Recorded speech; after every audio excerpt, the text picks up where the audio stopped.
As you know, these sessions on Wednesdays, and GECO is hosted by the Gastro Foundation in association with Project ECHO at the New Mexico University.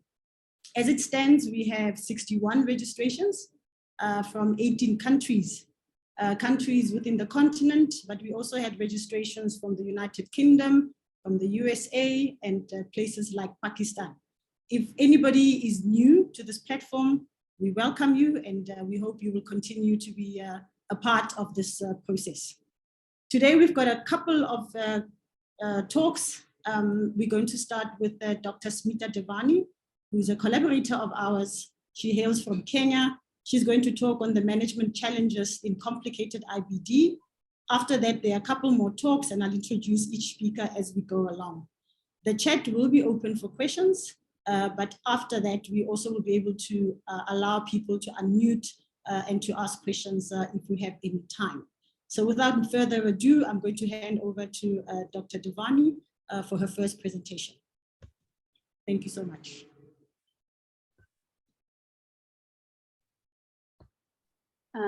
Hello, everybody. It's a lovely spring day in Kenya today.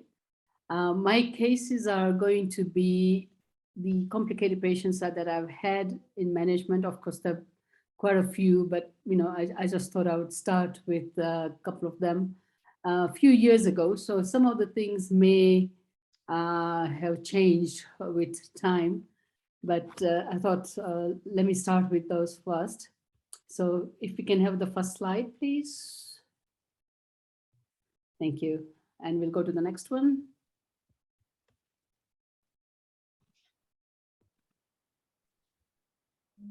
And the next one. Okay, sorry about this. It's not wanting to share in presentation mode. Let me just try that again. This one. Okay. Okay. So we're good. So the first case was a patient I saw quite a while ago, 55-year-old then. With a very strong family history of ulcerative colitis. The father, the aunt, the brother, all had a quite severe form of ulcerative colitis.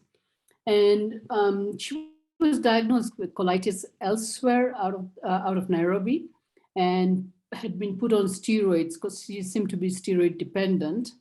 And also azathioprine was started there as well as Nsokolo without much response.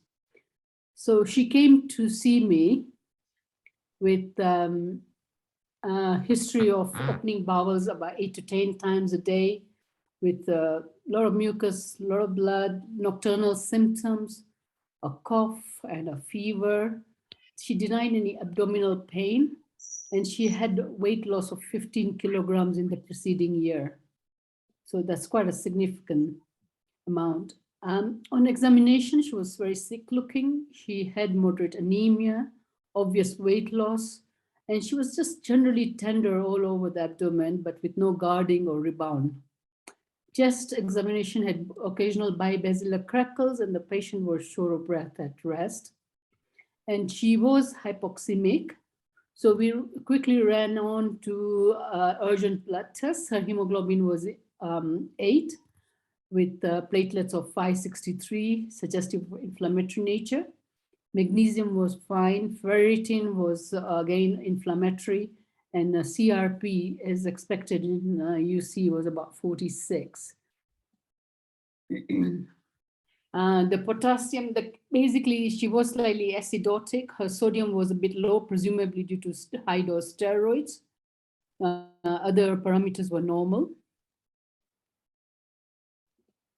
And a stool, which we did urgently, showed mucus and pus cells with blood. Cultures, of course, which we got 3 days later, were negative.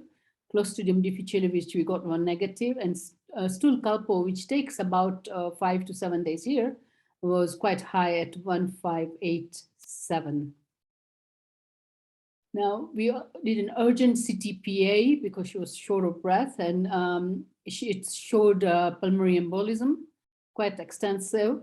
Obviously, this is also associated with ulcerative colitis. It's a prothrombotic state, but obviously, in a malnourished patient, this is one of the conditions we have to think about as well. So we started on her on a therapeutic dose of Clexane, high dose hydrocortisone, Flagyl, together with prednisol enemas. And she also complained subsequently of complete dysphagia. She was not able to eat anything. So we did a quick endoscopy without much sedation, and it showed florid candida. Actually, the whole esophagus was full of candida.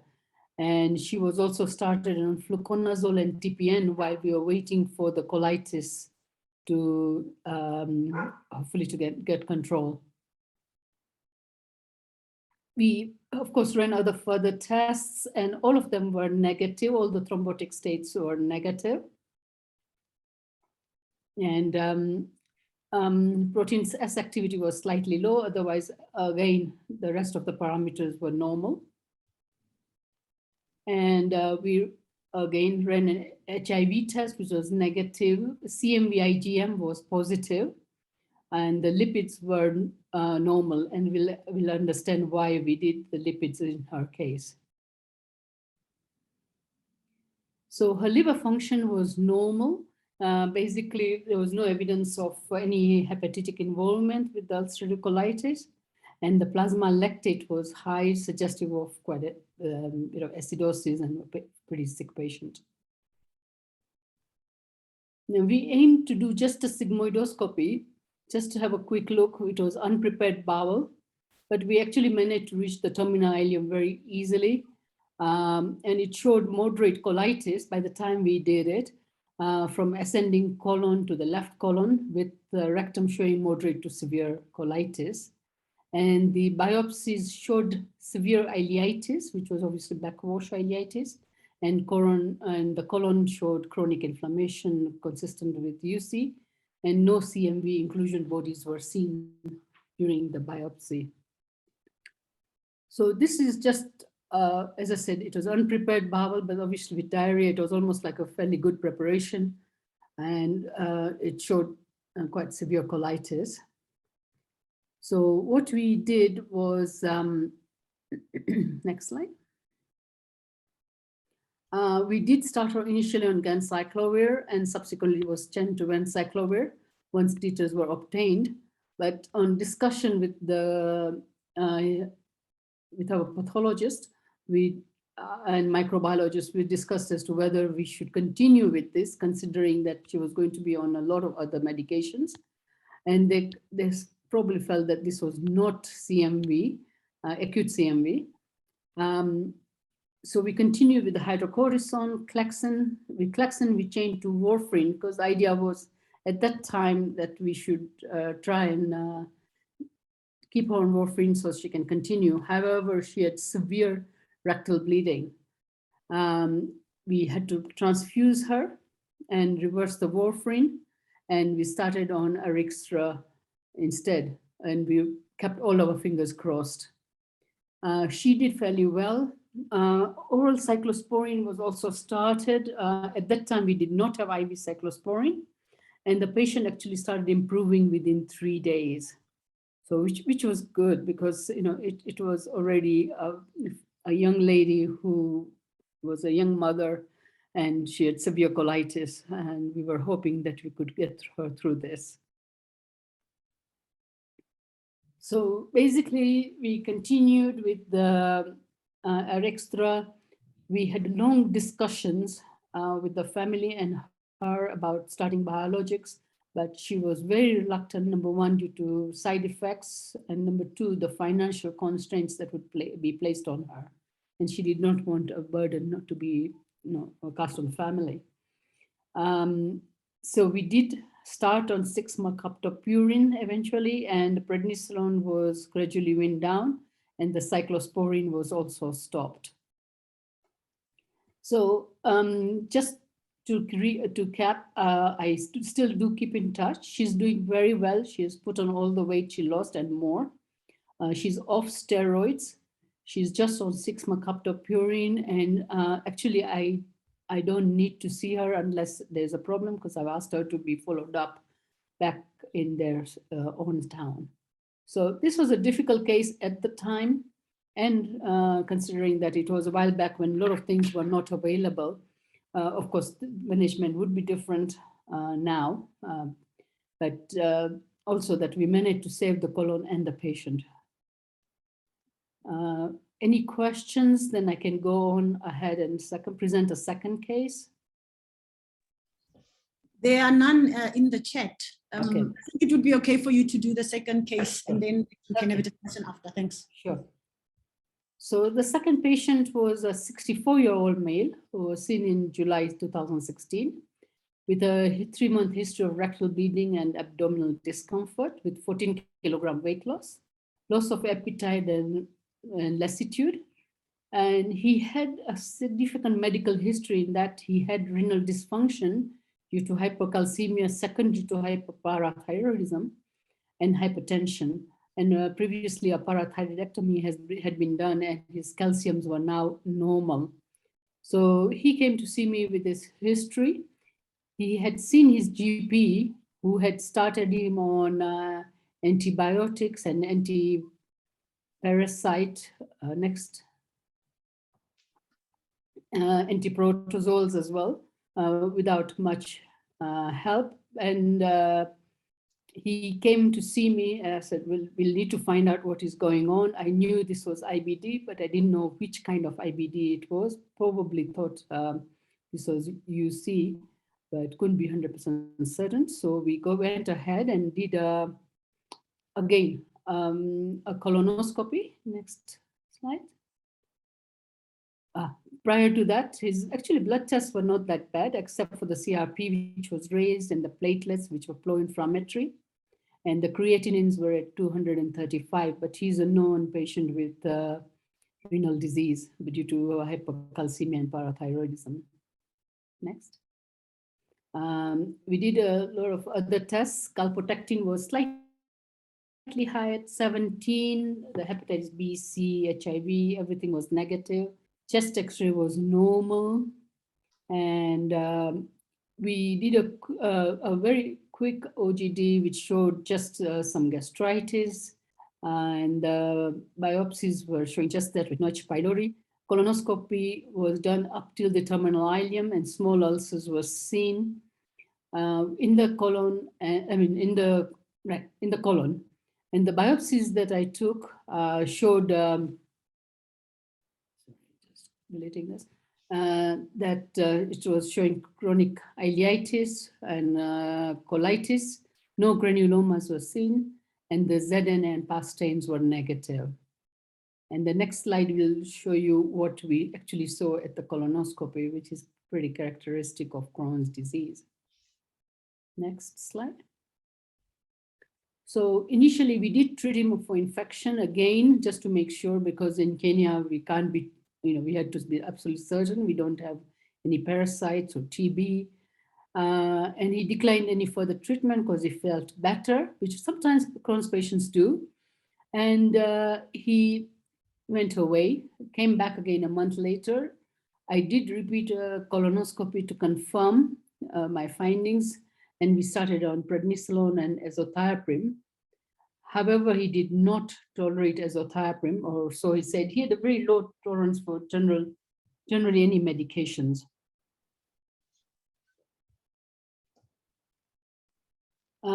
He was found to be steroid dependent, and we did discuss with him again about starting infliximab, which was started and tolerated very well. Blood tests stabilized. And then another couple of years later, he came back again with the abdominal discomfort, diarrhea, and borborygmy. This time, we actually did a colonoscopy, found again Crohn's disease to be active. We did manage to do infliximab antibody, which was positive, and infliximab levels were low. So I again discussed with the family about reducing the infusion gap rather than 8 weekly, or going for a higher dose. and they opted actually to go for reduced frequency, and also decided to try 6-month cupped purine. He did actually very well. When this was the case of infliximab antibodies, and the colonoscopy that was subsequently done showed complete healing of ulcers, and the biopsies just showed mild inflammation. He did suffer from depression during this time, which we are fully aware that this can happen, denial of his condition, and although he was insured, but he had developed financial constraints which were causing tremendous strain on his social and economic status. I think this was the two cases I had, which were fairly interesting, and I thought I would bring them on. Thank you so much for those two cases. And I like that you sort of contrasted how we managed patient before and how that might have changed now with the availability of better resources. Thank you so much. There is a question from Enoch. He says, the special reason for doing the lipid profile in the first patient? Yes, because of the cyclosporine. We were starting him on cyclosporine, and as you know, you have to do a lipid profile in these patients. Otherwise, you can end up in trouble. Yeah, indeed. I don't see any questions, but I have one or two questions as well. Sure. In the first patient, you used the 6-mercaptopurine. So how do you choose whether you go 6-MP or azathioprine when you're starting an immunomodulator? Usually I go for azathioprine. It's a slightly cheaper drug than 6-MP. But if I find that liver function tests are going abnormal in any way, because as you know, as covered here, as metabolized in the liver, I actually start with 6-MP then. So that's a usual indication when I would go. We have a question from Kulwinda Dua. How do you for sure rule out TB? The ultimate question in our setting. In Yes. Usually we do gold interference studies. We do chest X-rays, CT scans. I take all the precautions to rule out that we don't have TB. There's only one patient where actually I'm following her up right now because of another illness. I thought it was Crohn's. She had some cervical lymph nodes, so we did a cervical biopsy and came back as TB. Treated her for TB. She did very well and then relapsed. Now she's got Crohn's disease, because that's definite. So, I was glad we did treated for TB in that instance. So yeah, we do have quite a bit. I don't actually use MANTU very much because in our setup, I don't find it very useful, but we do have gold interferon tests. We have, quite a bit we can do PCR tests if necessary. So we can do quite a bit. Yeah, you mentioned CT abdomen. So one of our fellows reviewed a paper where they included CT scan to exclude TB, which we don't routinely do unless there's a specific indication for the CT. Do you do it routinely to rule out TB or only when there's sort of another clinical indication? Yeah, I must confess, I am cautious because I actually do a CT chest and abdomen in most instances, just to make sure that there is enough focus anywhere that I'm missing. As I said, the patient that I'm just talking about had ileocecal lymph nodes, and she had paratracheal nodes, so we need to get that. But and she had cervical lymph nodes, which we actually got TB on that one. So I do it in patients where the issue is not financial so much. Yeah. All right. Mash, can I ask a question? Yes, please. Yeah, thanks, Smita. Those are great cases. Just in your second case, did you repeat the antibodies after an interval? No, as I mentioned, he was very reluctant. He only had inpatient insurance. Okay. I don't know, but and these tests were supposed to be outpatient, and he actually refused to pay for them. He says, unless I'm admitted, but I didn't have a criteria for admitting him because he was actually doing well. So, sometimes financial constraints play a role in how we manage patients. And I'm sure we face it everywhere. Yeah, for sure. Okay, thank you so much, Dr. Smita. It's wonderful to see you on the platform, and thank you for presenting those two cases. Thank you. There's a quick question from Dua. We've dealt with, he says, do you consider... And also the empiric, yeah.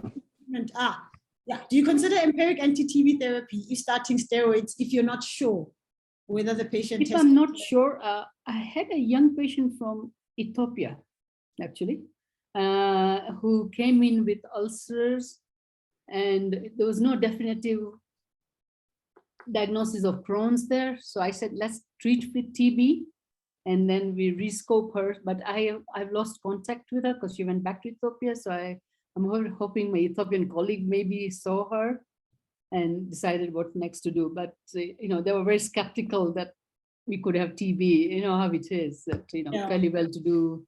Can I have TB? I said, I can't rule it out. No. Yeah. In fact, this also brings an important question of whether you cover empirically for prophylaxis, but that's a whole new discussion, which we should have actually at a future meeting, because I think there's confusion about who you give prophylaxis to, what is the prophylaxis, because there are some studies to suggest that it's not just INH, you also have to add something else, but that's a whole complicated discussion. Thank you. I think we're going to move on because we've got quite a couple of cases today. Dr. Nsokolo, right? You're going to present a case to us. Are you ready? Yes, I am. Thank you. All right, please go ahead. Thank you. Okay. Let me just share the slide. Okay.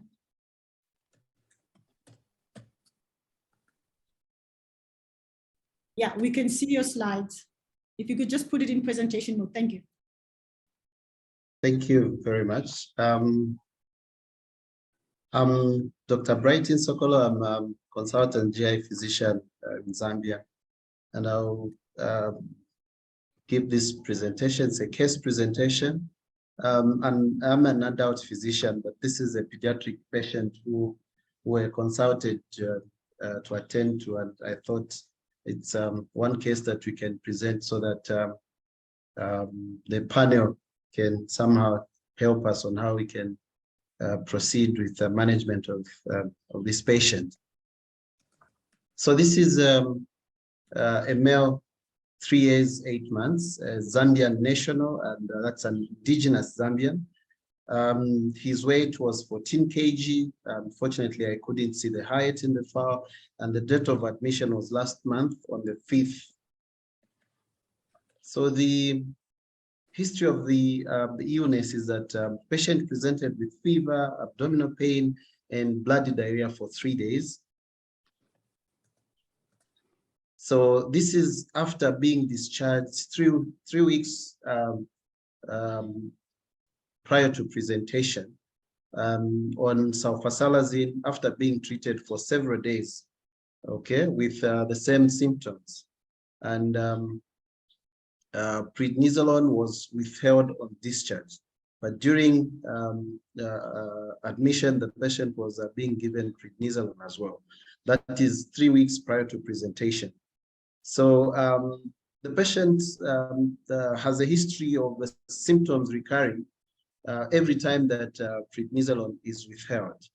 And the suspicion was that probably this could have been recurrence of the same thing that's been happening in the past. Just to mention that ileal colonoscopy was actually done a year ago and had revealed both small and large bowel involvement. And the patient was actually treated as a case of intestinal TB. And the unfortunate part is that the patient didn't improve, after which the doctors opted to treat the patient as a case of Crohn's disease with sulfasalazine and prednisolone. The patient is HIV negative, and this is a third-born child in a family of 3, and there is no family history of IBD. On examination, the patient was fairly well nourished, not pale, not jaundiced, and on the vitals, the temperature was quite high, and the pulse was quite high, saturating at 95% on room air. the chest was clear, and the CVS was okay. On abdominal examination, the abdomen was flat, soft. There was generalized tenderness, but no guarding, no rebound tenderness, and no organomegaly. Bowel sounds were normal. And for the musculoskeletal system, there was no rash, ulcers, bone tenderness, or any swelling. So these are the investigations that were done. The CBC at WBC of 10.74, 48% neutrophils.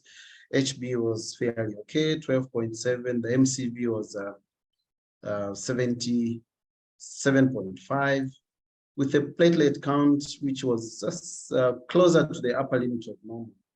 And the CRP was quite high at 80.25, and this value dropped to 13.45 at the time of discharge after 4 days of treatment. The fecal calprotectin was not done. We were not able to do that at the time. And stool microscopy showed Entamoeba histolytica, cysts, trophozoites, and the fecal cord blood was positive.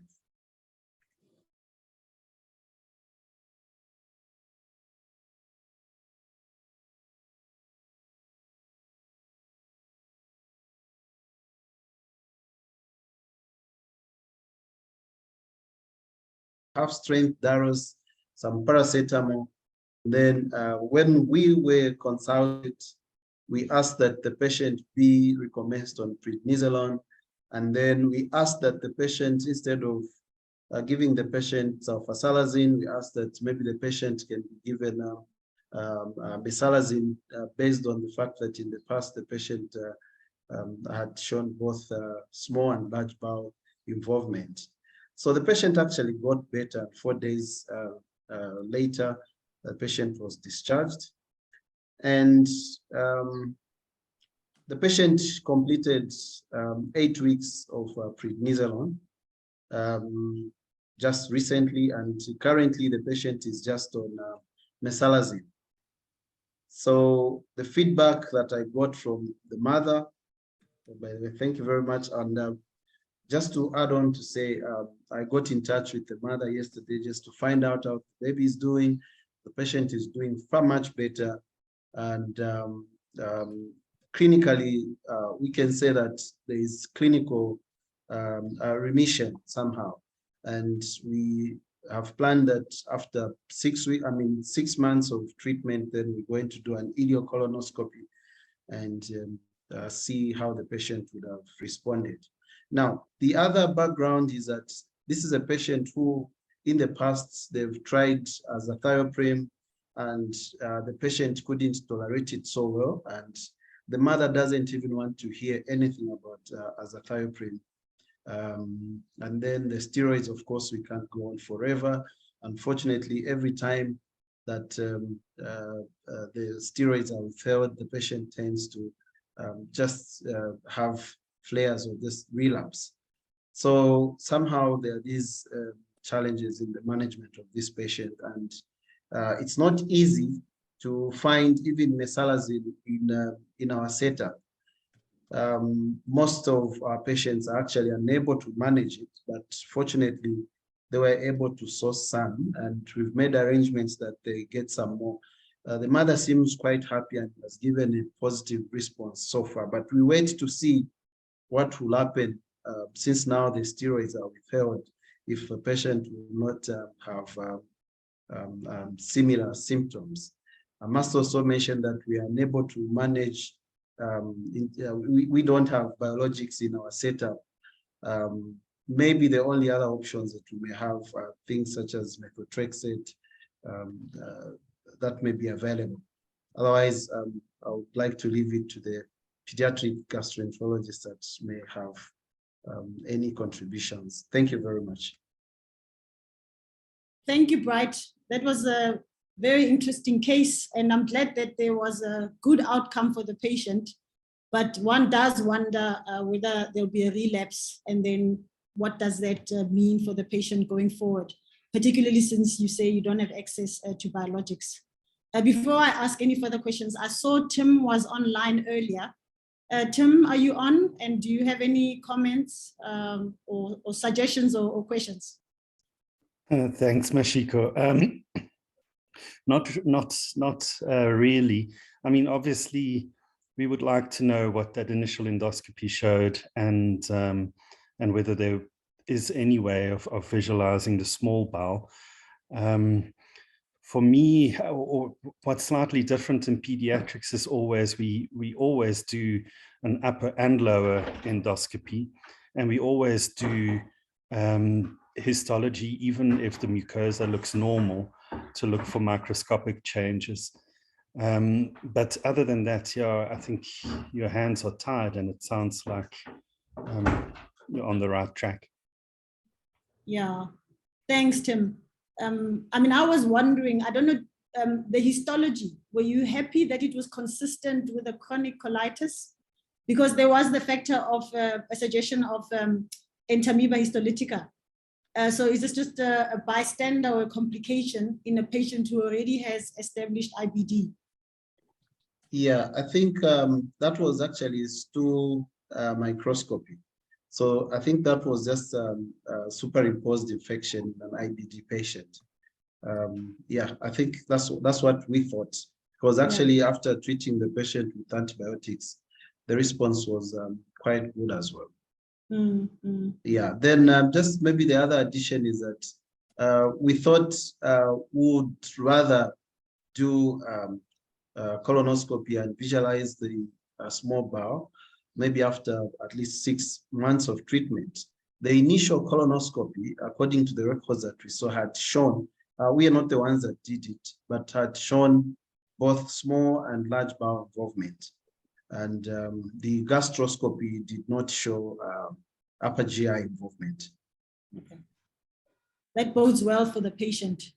If there are no upper GI involvement, and there were no extraintestinal. I think you said the musculoskeletal, there was nothing there. Yeah. No, there was absolutely nothing. Okay.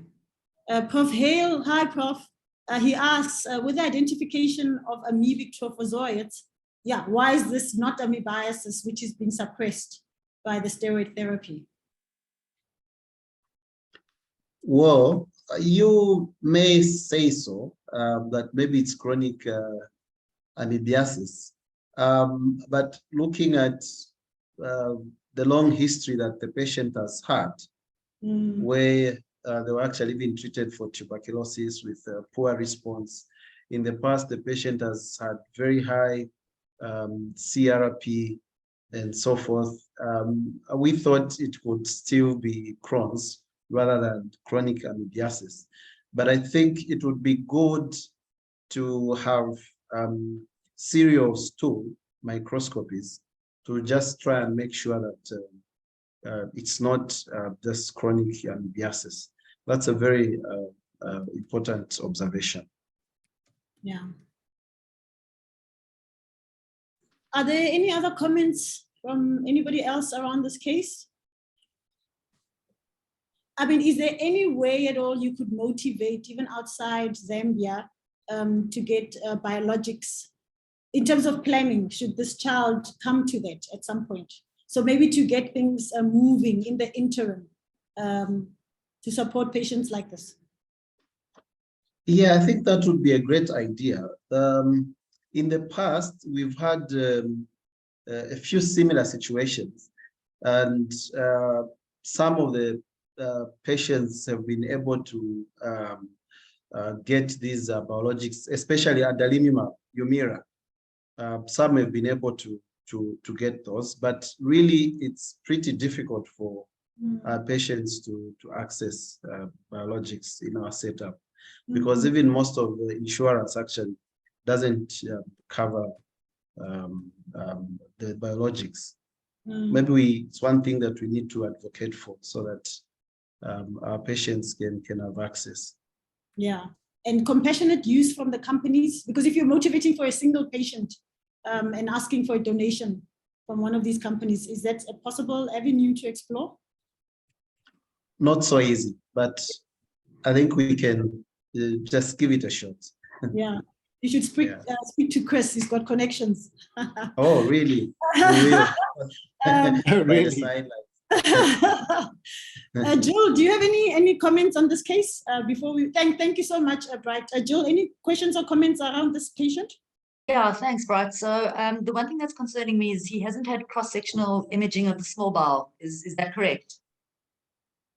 During this admission, no, but in the past there has been imaging done, and sorry, I'm unable to recall the findings. They didn't seem like anything way off what you'd expect in Crohn's disease, but I can't recall the actual imaging. Now that's more than a year ago, but this time around, no, it wasn't done.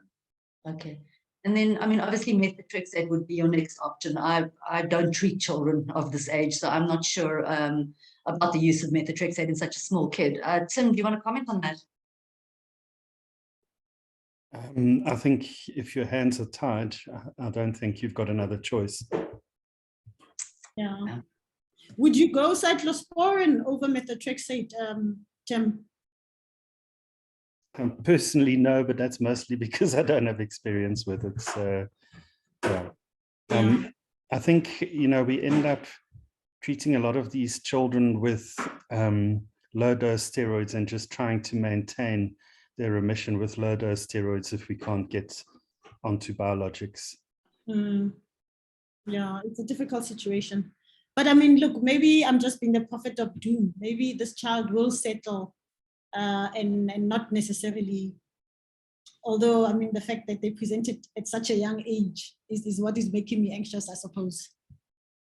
But all the best, Bright, and of course, reach out if you need any help, and let's see what we can do to help, especially maybe in trying to get therapy, should that become a necessity over time. Sure. All right. Thank you so much. Much appreciated. We'll move on to Phoebe, Dr. Phoebe Hodges. She's not new to this platform. She is conducting an IBD registry. And I think these cases are the sorts of things that she's looking for. So Phoebe, over to you, and thanks for the update. Welcome back. Thank you very much. I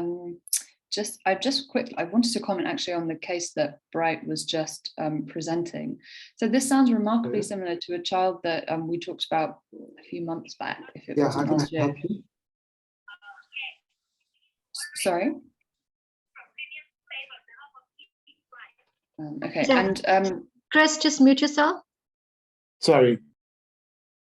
And we tried to advocate for biologics actually at the time. I don't even know if this is the same child. As I said, it sounds very, very similar.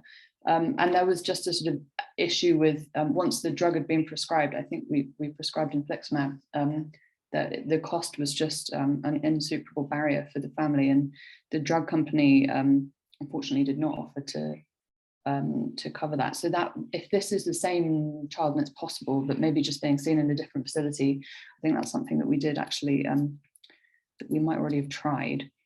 Anyway, we should continue to try. So I'm going to present an update on the IBD case reporting network, which is a project that many of you on the call are contributing to. So this is shared data across a network of clinicians who are seeing and diagnosing cases of IBD across sub-Saharan Africa, and it's part of it's sort of a sub-project as part of my PhD project. And although I started it slightly more than a year ago, most people have been reporting cases for about 11 months. So the majority of the cases that I'm going to talk about have been reported in the last 11 months. So that's why I've called it a sort of almost 1 year update. So the way it works is that every month, all the respondents receive an email, which is essentially like a yes or no questionnaire, asking if they've seen any new cases of IBD in the past month. And then if they say yes, then they receive a second questionnaire asking for some more details about that case. So at present, there are 32 respondents who are registered from 12 different countries, and 28 of those respondents have reported cases so far. 293 yes or no questionnaires have been sent out across the network so far, with a response rate is 62%. So 182 of those questionnaires have been answered. And of those 182 responses, 40.7% of the time people have said yes, they have seen new cases in the past month, and about 6% of the time they've said no. And the table on the right just shows the number of respondents per country. So as you can see, the highest number come from Nigeria, and then South Africa, followed by Sudan and Ghana, and then a few respondents from other countries. So since the inception of the network, 124 cases have been reported, and then case details have been reported in 95 of those cases. So about 3/4 of the cases, people have provided follow-up details. So I think that's pretty good follow-up rate. And this chart just refers to those cases where further details have been given. So you can see where the highest numbers of cases have been reported from. So that's from Sudan, followed by South Africa, and then Ethiopia, and then a few cases from sort of various other countries. This chart just shows, so this, I'm not sure if this is really useful or not. This is sort of the number of cases per clinician broken down by country. So for example, from Tanzania, 3 cases have been reported in total, and there are 2 clinicians giving us a sort of rate of 1.5 cases per clinician, but I'm not sure if that really adds very much to the data. I just thought it would be a sort of fairly interesting way of looking at it. Can we tell anything about incidence rates? Because that's what everybody really wants to know, isn't it? What's the true epidemiology of inflammatory bowel disease in our setting? And I have to say, the study wasn't really designed with that in mind. So I haven't designed it to try and get true incidence rates. The way that I've tried to address this is by asking respondents who work in government hospitals to let me know what the catchment population of their hospital is, and then try and work out incidence based on the number of cases that they've reported. Obviously, this is a fairly flawed approach because they might not be the only, so first of all, it's not annual incidence because it's only 11 months of data. So it's less than a year. Secondly, they might not be the only person reporting from that institution. So maybe there are other clinicians who are diagnosing IBD in that same institution, but not part of the network.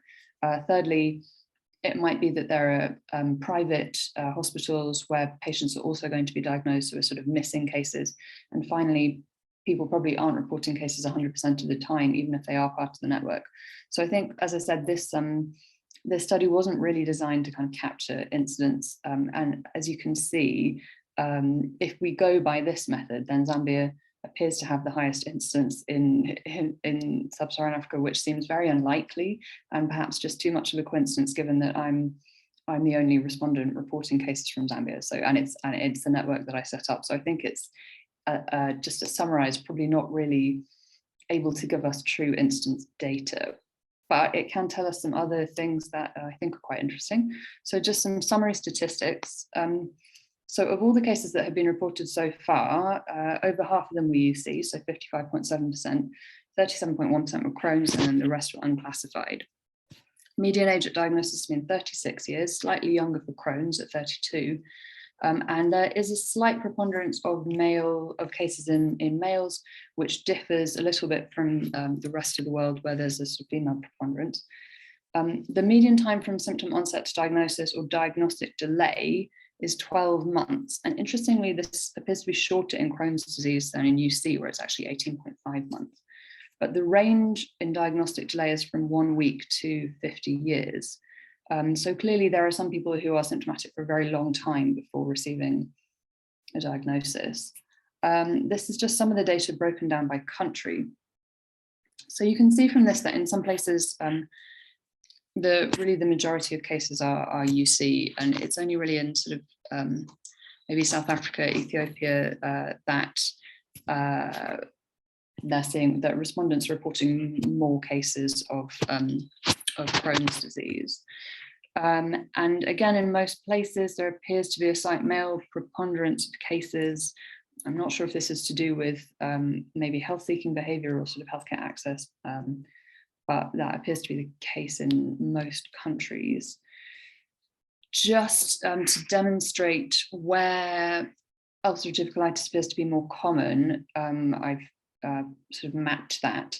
So the green is UC and blue is Crohn's, red is unclassified. So this just shows sort of the ratio of UC to Crohn's by country.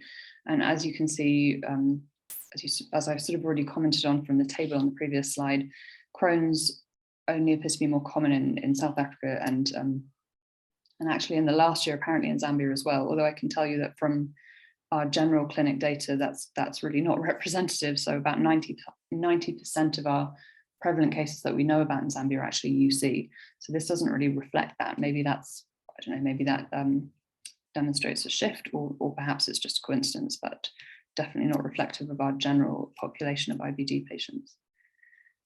Distribution of disease, so ulcerative colitis, about half was left-sided, 35.2% pancolitis, and a few 16.7% proctitis. For Crohn's, as in other places, ileocecal disease was the most commonly reported distribution, followed by ileocolonic disease, and then with about 20% of cases having perianal disease. So I think that's fairly similar to what's been reported elsewhere. In terms of investigations, 95% of reported cases have had an endoscopy, so almost all of these cases have had an endoscopy. Histology was reported in 75%. This may reflect a sort of delay in receiving histology results. So the question in the survey actually just asks, is histology available?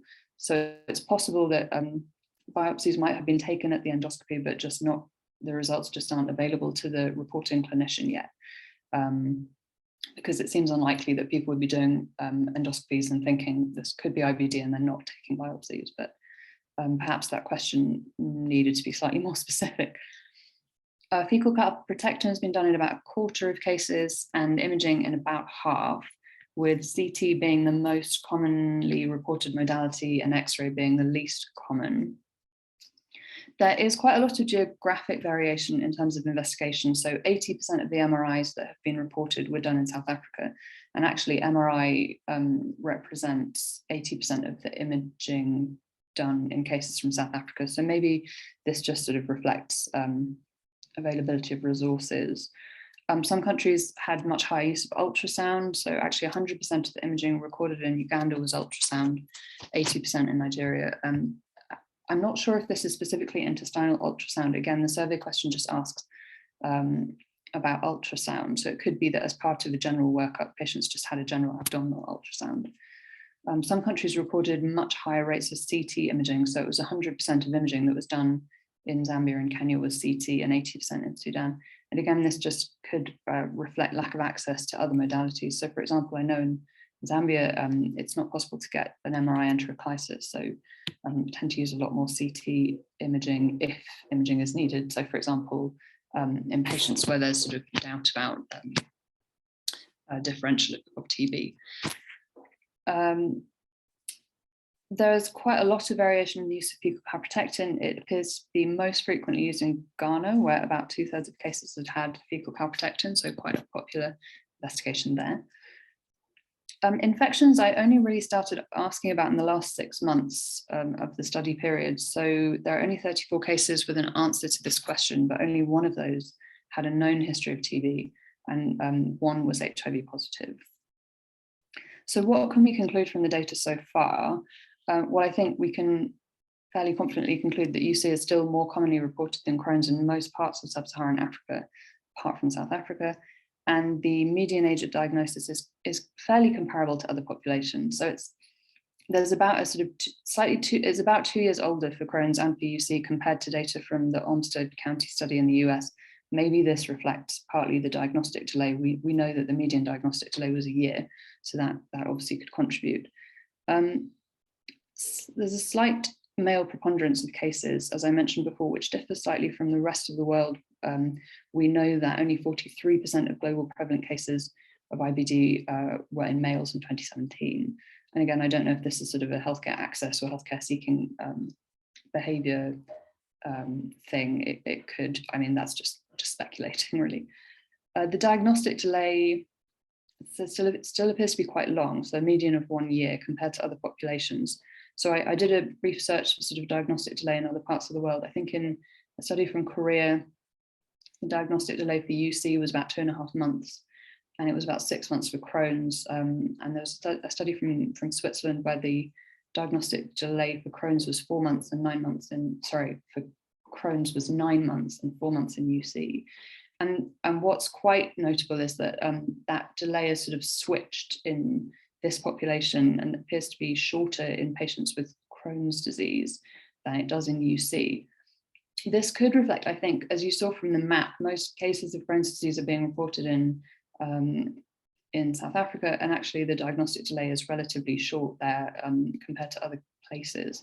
So it could just be that, or it might reflect perhaps the fact that often people with UC present with, typical symptoms of bloody diarrhea, and maybe they're just receiving multiple courses of antibiotics before being referred, whereas Crohn's might perhaps present in more heterogeneous ways and maybe triggers earlier investigation. So it's not quite clear. Again, it's all speculation as to what the reason for that is. So those are the conclusions that are sort of drawn from that data so far. Just want to finish by saying thank you very much to everybody who's participated, and encourage you to continue to report your cases. And obviously this is shared data, so it belongs to all of us. And if anyone is interested in joining this case reporting network and sharing information about cases that they are diagnosing in their setting, then please do contact me on this email address. And that's, I think that's everything that I had for today. Fantastic. Thank you so much, Phoebe. And I think I've said this before. Your data proves that IBD is being diagnosed increasingly, even in developing nations, which is contrary to what Jill found when she did a search since time immemorial, where the cases were literally a handful across the continent, which we believe was proof that the data is simply not being recorded or that the disease is being missed. And I'm happy that it appears that increasingly people are recognizing IBD and diagnosing it. And I think it would be amazing for people to contribute to your registry, because already you've come up with very important epidemiological data, and as I say, have shown that IBD is well and alive in all corners of Africa. And so I would encourage everybody here and your networks to contribute to this. I just remembered that we had a discussion about ethics, and just remind us, Phoebe, then how you work around getting data or getting the surveys answered, and what you do about the ethics of it. Sorry, my connection isn't very stable, so I've just turned off my video for a moment, Fine. just to see if it will make it slightly better. Sorry. Did you get my question? I didn't get the question. Sorry for that. The question was that in order to encourage participation from the people here on this platform and their networks, just remind us how you go around the ethics of contributing to the survey. Yeah, so all of the data that's collected is non-identifiable. So in asking for details of the patient, I'm not asking for anything like date of birth or address or anything like that. So it's just what country or what region is the patient from, and how old are they. So there's nothing that can actually be used to identify the patient. So when I put in the ethics, when I put in the proposal to my local ethics committee for this, that was sort of how I presented it, and they didn't really raise any concerns about this as an ethical issue. I know in some places it's more difficult. You shouldn't really have to, if you're considering joining the network, I don't think you should really need ethics approval, because I already have ethics approval from my local ethics committee, but some people have come back and said, well, actually, no, I would also need ethics approval locally. But I think the thing to emphasize is that it's really not identifiable data. So in no way, even when we publish this, there's no way that anyone's going to be able to trace that back to any individual. So that's sort of how I think of it, really. And as I said, I do, and that's how I presented it to my local ethics board as well. Yeah, I mean, I think you're right. It is variable. I know here at UCT, we would actually need it. So I'm actually going to email you offline. I mean, once one institution has got ethics, it's actually quite an easy process. But here they're quite fussy about that.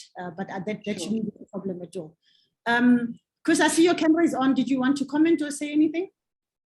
No, just anxious to carry on. Hint taken. Phoebe, thank you so much.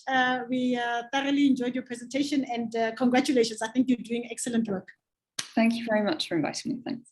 Wonderful. And then for all of you online, just because you stayed on so long, I have sourced a bonus case for you. So we're going to have a clinical presentation from Rwanda, and the presenter is Dr. Mukanumvie. I hope I didn't butcher your surname too much. Please go ahead as soon as you're ready, and welcome to the platform. Thank you very much.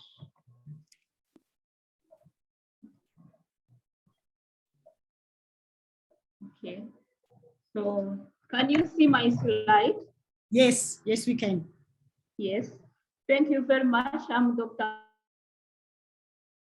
Marie Solange. I'm speaking from Rwanda. I'm a GI fellow. And my presentation will be a little bit different from other presentations because this is a challenging cases we are having here in Rwanda, and we are struggling to get a diagnosis and also the way forward in management.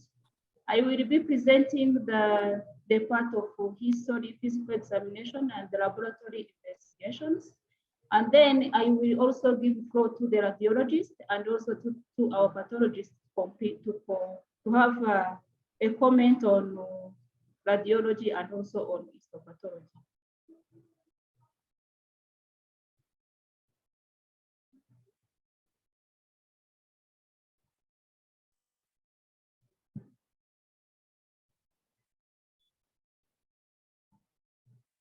Okay.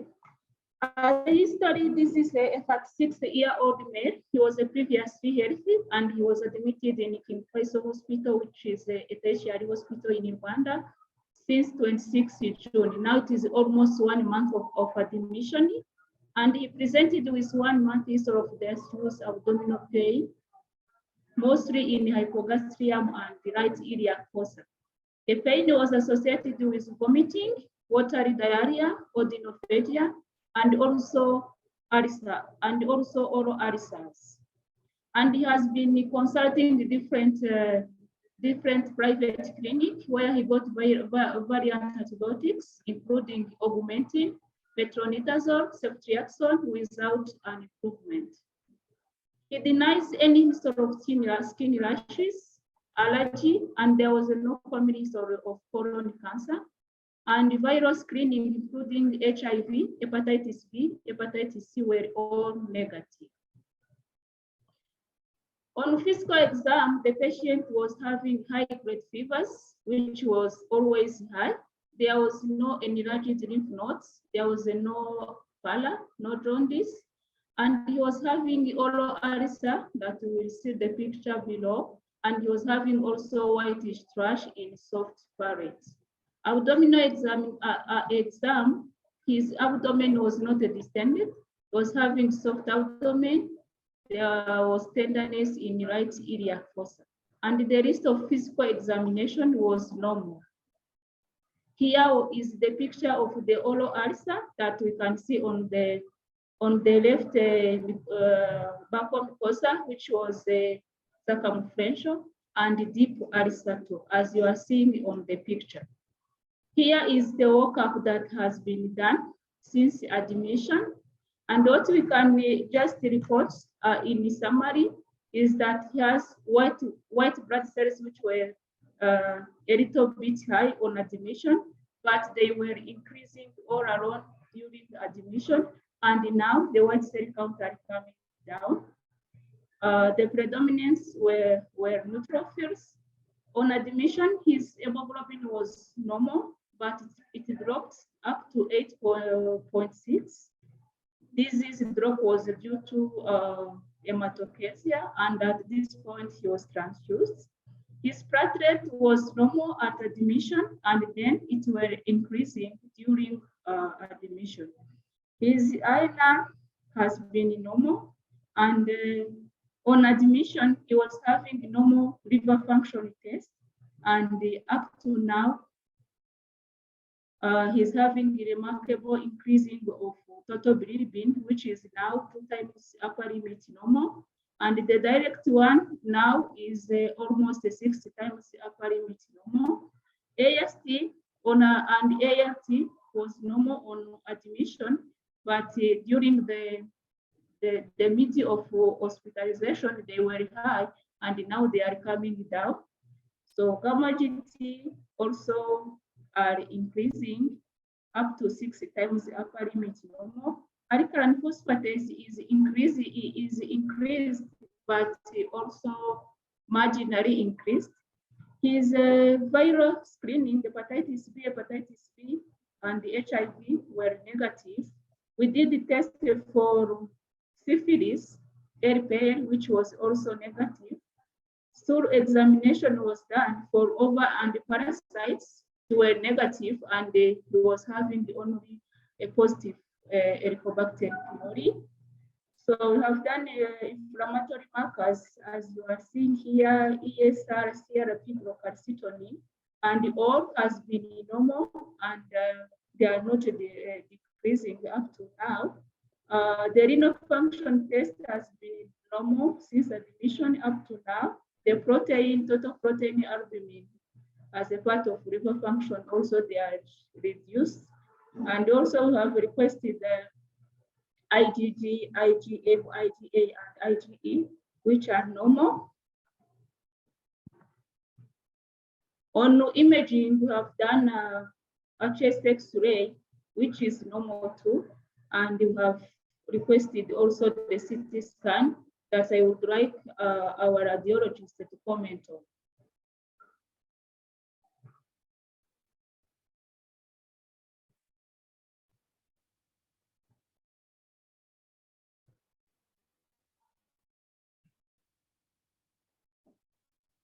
Dr. Antoine.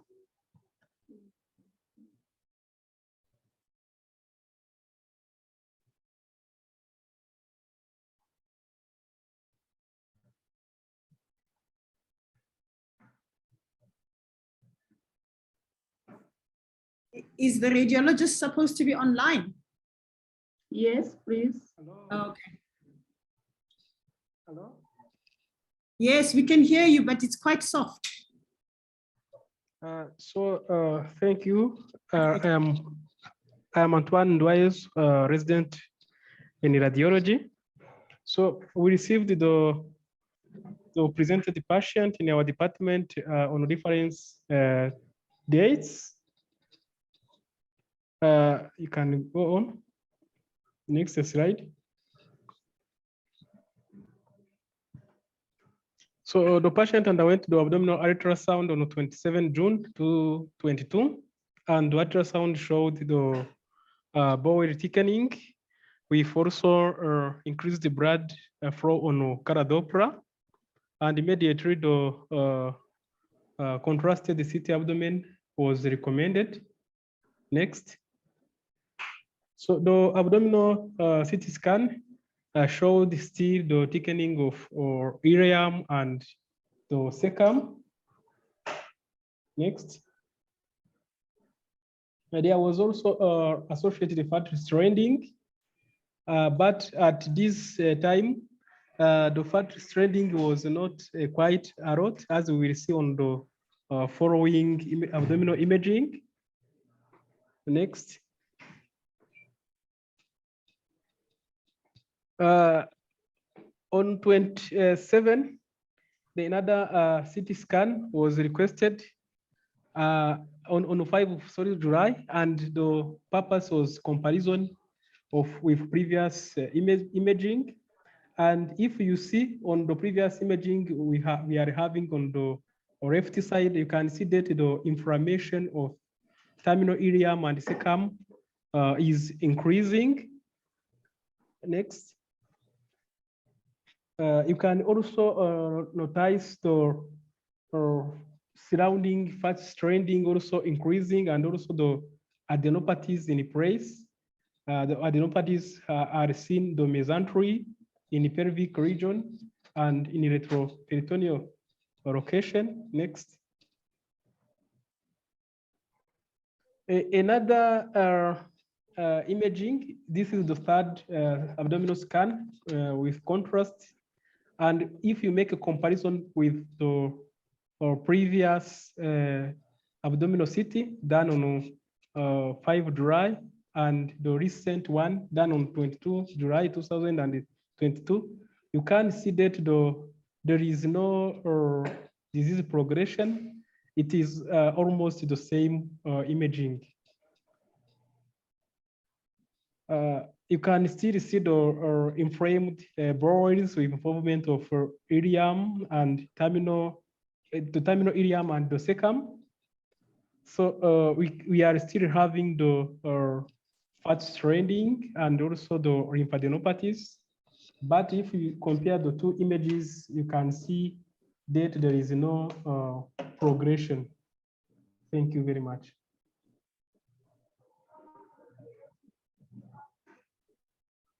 So given the clinical presentation of the patient with also the imaging findings, the differential diagnosis, we had a typhoid fever with a possible resistant germs, and we had the TB ileitis, inflammatory bowel disease, probably Crohn's disease, and also colon tumor, more likely lymphoma, and oral candidiasis was the oral patient is having. On the hospital course, the patient was started on meropenem and nystatin, PPIs, Viscopam, and paracetamol, morphine. The pain was more severe and they could not tolerate the pain without opioids. The diarrhea has stopped, and the patient took meropenem up to day 6, and the fevers were still there, and the white blood cells were increasing. All the cultures that were able to do multiple urine blood cultures and stool, there was no blood, and we have a high suspicion of TB, ileitis, and the empirical TB treatment was started on 3rd July 2002. So the patient up to now, almost 24 days of TB medication, the patient is still having fevers, and then we opted to start the patient on prednisolone. Now it is day 2 of steroid. And as I said, the patient has a drop in hemoglobin. It was due to hematochezia. His last episode was on 12 July, and he was hemodynamically unstable with the drop in hemoglobin, and he was transfused on that time. And up to now, his hemoglobin is now in 9. It's a stable, no drop so far.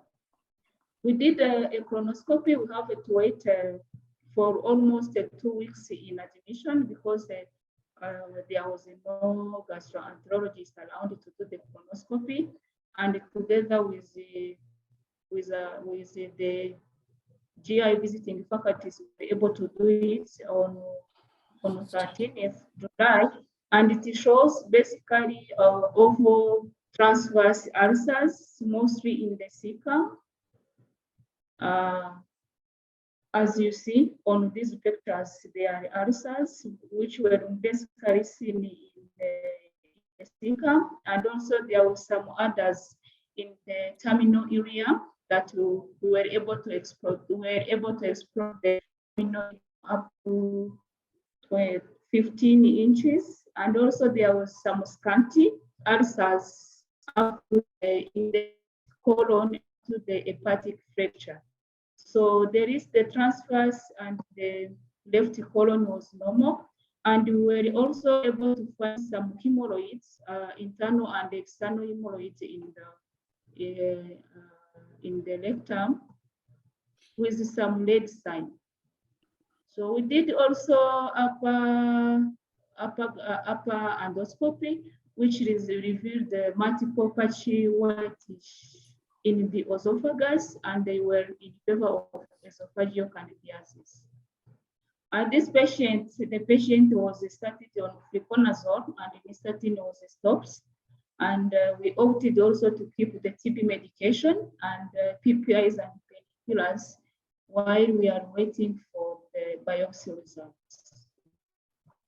So now it's a time for the histopathology, and I'm welcoming our pathologist to comment on the slide. Hey, are you getting me? Yes, please. Okay, on our side, sorry, I'm Aurore Igihozo, a pathologist from King Faisal Hospital. So on our side, we received biopsies from two different areas. The first part was from the cecum and the second one was from the ileum. And the positive findings were mainly in the cecum. We received two small, very small biopsies from the cecum, and the big component of it was that ulceration. There was ulceration and necrosis, and hold on. And there were an active chronic inflammation, which was mainly in the lamina propria. The problem we had is that we had a very superficial biopsy and we couldn't comment on the findings below the muscularis mucosae. Here we are seeing this was the cut of the biopsy and the rest was just necrosis. So we had a lamina propria active chronic inflammation, we had cryptitis, we had spectral distortion, but then we couldn't assess anything below the muscularis mucosae. Next slide, please. Next. So in the ileum, the ileal biopsies were quite normal, apart from the necrotic tissues that we thought were sloughed off from the cecal necrotic tissues, but the ileum was normal. So there was no backwash ileitis that we used to see in ulcerative colitis. Next, please. So these are the findings, as I was saying, the findings from the ileum, which were pretty normal. So we concluded in that terminate colitis, because we could not assess the whole, the wall of the colon, as the tissues were too superficial. We would like to see the submucosa and all below that to see if there were granulomas. For example, if there was transmural inflammation that would favor a Crohn's disease. So we concluded in the terminate colitis, the differential diagnosis include ulcerative colitis. I think if there is a pathologist on the platform, a GI pathologist on the platform can help us to comment on the images, because we couldn't see anything other than what I said from these superficial biopsies. Thank you. So thank you, Dr. Olon. Maybe in addition to that, the gen expert also on the tissue was negative.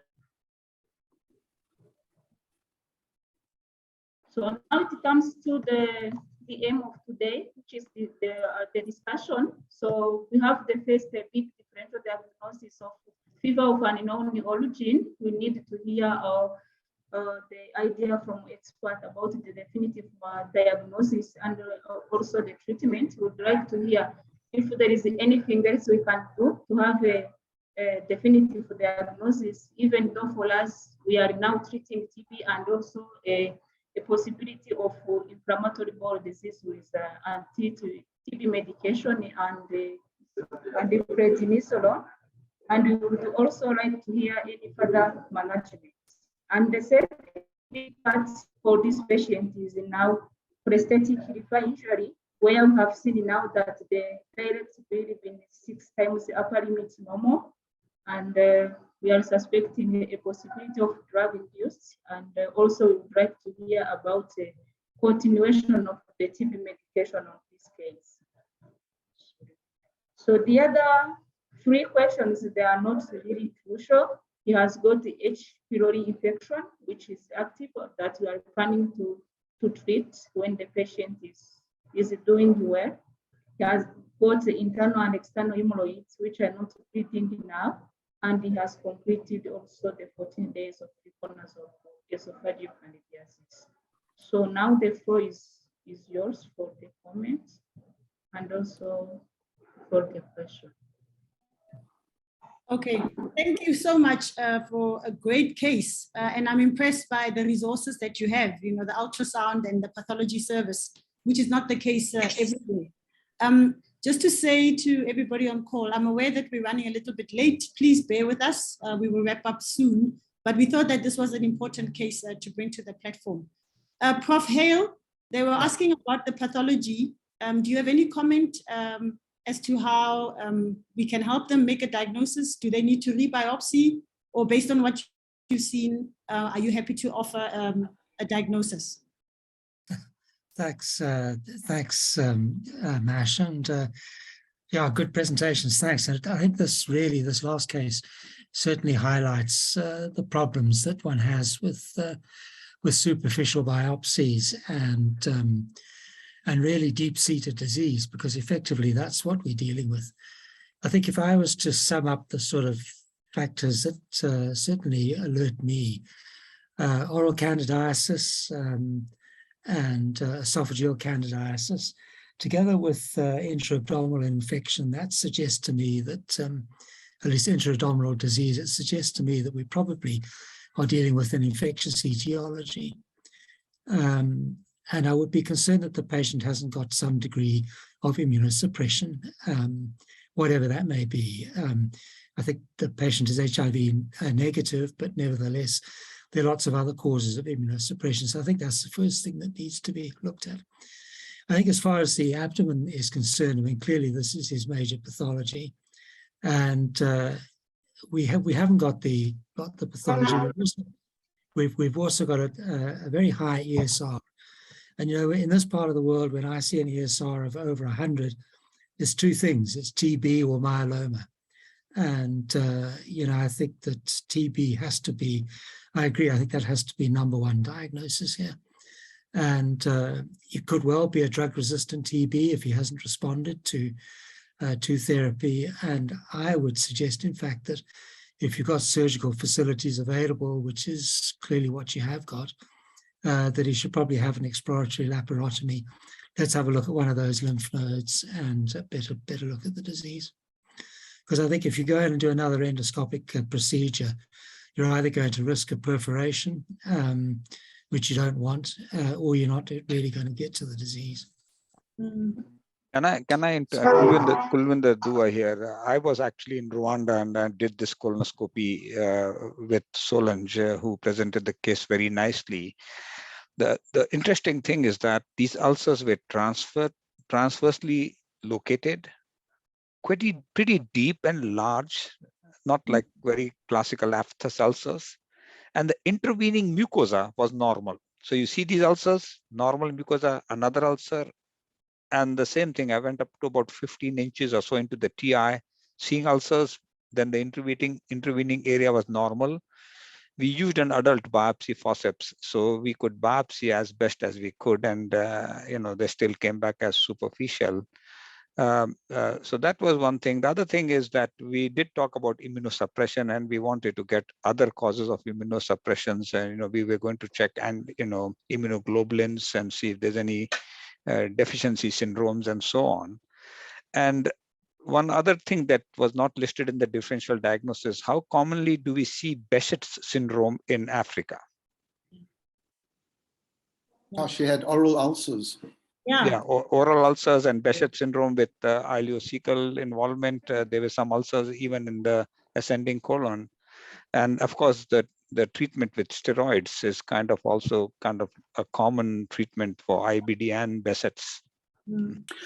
Dueth, hello and thank you. Just before we carry on, I'm sorry, Masheko. Martin, on the pathology, is there anything that you can tell us which might assist? Was there anything on those slides that could assist us differentiating, or do you think they were just too superficial? So Chris, I think they are superficial, but I think that we don't seem to have much in the way of large bowel mucosa adjacent to that area of ulceration. And the crypts that are there seem to be relatively okay, taking into account the fact that you've got adjacent inflammation, which is going to distort things. But there seemed to be lots of mucin there, and it didn't really look like a UC type of picture. And also, Crohn's, of course, that's another thing you need to, I don't think it's Crohn's, it's far too thick, that area of ulceration. And as was stated on the histopathology, that's transmural inflammation. And I think that the radiology also suggested that, because there was involvement of the fat. And, it could well be that this patient has got TB peritonitis, which is causing sort of nodules in the peritoneum, which is seen radiologically. And also the transverse ulcers, that's also that's classic of TB too. Jill, before I ask you to comment, there's two questions. Did you do tests basically to exclude TB, so gamma release assay, quantiferon, etc., and cultures on the biopsy samples for TB? And then was HSV and CMV excluded? I presume it would have, but somebody's asking that question. Okay, thank you very much. So the test that we did for TB was Gen expert on the tissue, which was negative, and antiferon levels we didn't do. And the CDFCR also was not done, because we don't have the reagents here or in Kigali, and the evidence favoring the CDFCR on colonoscopy was less likely, and we were reluctant to take sample and to send it to South Africa, because we have to send the sample to South Africa. And the HSV also we didn't do. Okay. Jill? Yeah, so a couple of questions. I think I might have missed it. The colonoscopy, besides the right colon and the cecum, was the rest of the colon normal? Yeah, it was normal. Yeah, Okay. and I think we did send some biopsies out for culture for TB. Okay. Yeah. How long will it take to get those cultures? Marie, when will the results be back? So the TB cultures take a while. It may take even 1 month. We are still waiting. Okay, and the AFPs were negative? Yes, it were negative, and the NSPAT were negative too. Okay, and other constitutional symptoms of tuberculosis, like night sweats, this patient's lost a lot of weight. So he reported. I've lost you, I can't hear you. Marie, Jill. maybe put off your video. Let's see if that is better. Chris, do you have something to say? Yeah, I just going to ask Jill, in the interest of time, any comments on the management thus far? Yeah, so this smacks of tuberculosis, absolutely smacks of it. So, I'm inclined to agree with Martin that surgery, but not just an exploratory laparotomy, but a right hemicolectomy. You need the big biopsy here. You're not sure what you're dealing with. The patient hasn't recovered. With our intestinal TBs, they usually start to respond within a week or two. So this is going on a little bit longer than I'd like. As Martin said, it could be a drug-resistant organism. But the things going for TB very, very strong is those circumferential ulcers, big time, high nodes, and the high fevers. You don't get fevers like this in Crohn's disease unless there is an abscess somewhere. So that would be my suggestion, would be to refer this patient for an ileocecal resection, the primary anastomosis, and get the proper answer here, if the patient is in reasonable shape for surgery. Sure.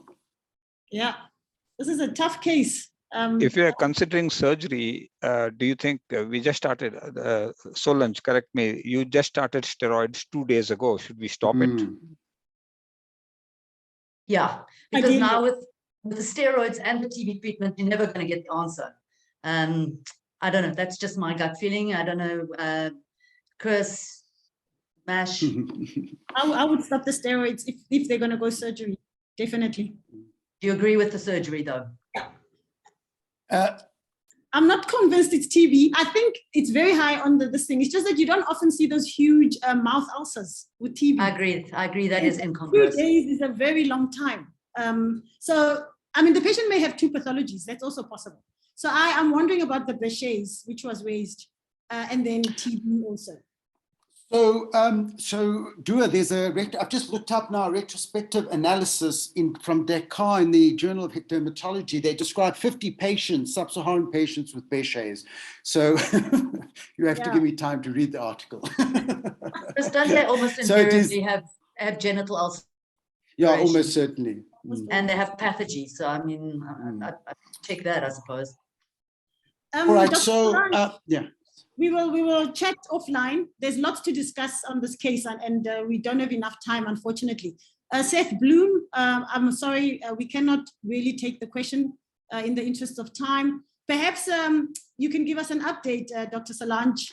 So Masheko, may make a suggestion. Sorry to interrupt. So we're calling an extraordinary meeting for Gecko IBD. We're not waiting for a month. We're going to have one in 2 weeks. There's a very important case from Tanzania that's been reported to us of a very ill child of 4 years old who's got severe ulcerative colitis, which we want to present. And may I make a suggestion that the Rwandan team give us a feedback on this case in 2 weeks at that session, and perhaps we could have a wrap it up and then get some idea. Mash, would you like to? Anything else that you wanted to say before I close? Just two things. For those of you that are not aware, on the 29th of June, two very important papers were published in the journal, in Lancet Gastro Hep, that's the journal Lancet, first authored by Jill Watermeyer on the challenges in the management of IBD in sub-Saharan Africa, and also aspects in the epidemiology and also risk factors, etc., etc. So these were published online on June the 29th. I want to congratulate Jill on this momentous feat. It's really put IBD on the map, and I can feel a trajectory here. There's certainly a huge appetite for IBD, and I personally will take this up and drive it as much as possible. We've got people like Phoebe with her registries, and Phoebe, I'm going to be on to you soon for some ideas. And then secondly, I also want to indicate that we're having our first ultrasound course this Friday and Saturday in Cape Town. That's intestinal ultrasound, including ultrasound, hepatic ultrasound for GI clinicians. So this is going to be a very important modality for us in sub-Saharan Africa to diagnose IBD, and we're going to concentrate on factors that differentiate TB from Crohn's using point-of-care ultrasound by the clinician. Thank you, Mash. Thank you, Chris. Apologies for keeping you longer than the time we usually allocated. I thought it was well worth the effort. I hope you think so too. It remains for me to thank all of the speakers. This is exactly what we're looking for on this platform. Presentations across the continent where we can discuss cases like this. So please send us your cases. We want you to present. So thank you so much to all of you. We really, really appreciate the input. Thank you to Gastro Foundation, the Echo India team, New Mexico for allowing us to use the platform. Feedback is available on the chat. Please do fill it in. Your comments are worthwhile and we take them into consideration. Do remember that the recordings are all available on the Gastro Foundation website, and we'd like to thank our sponsors. The advert has been put up for the next meeting next week, and that's patient blood management. So with that, I wish you a fantastic evening. And once again, thank you for a fantastic session. I thoroughly enjoyed it. And as I say, I hope you did too. Cheers, everybody, and thank you. Marie, if you'd like to contact me personally on my email, you're very welcome to if you want to discuss this case further. Thanks, Mash. Thanks, Dua. Thanks, Martin. Thanks, everyone. Yeah. Cheers. Yeah. Thank you Have for a giving good us. Yeah. Thank you for Thank you, giving us this Dylan. platform. Yeah. So see you in 2 weeks. Thank See you. you. Thanks. Bye. Cheers. Evening, everybody.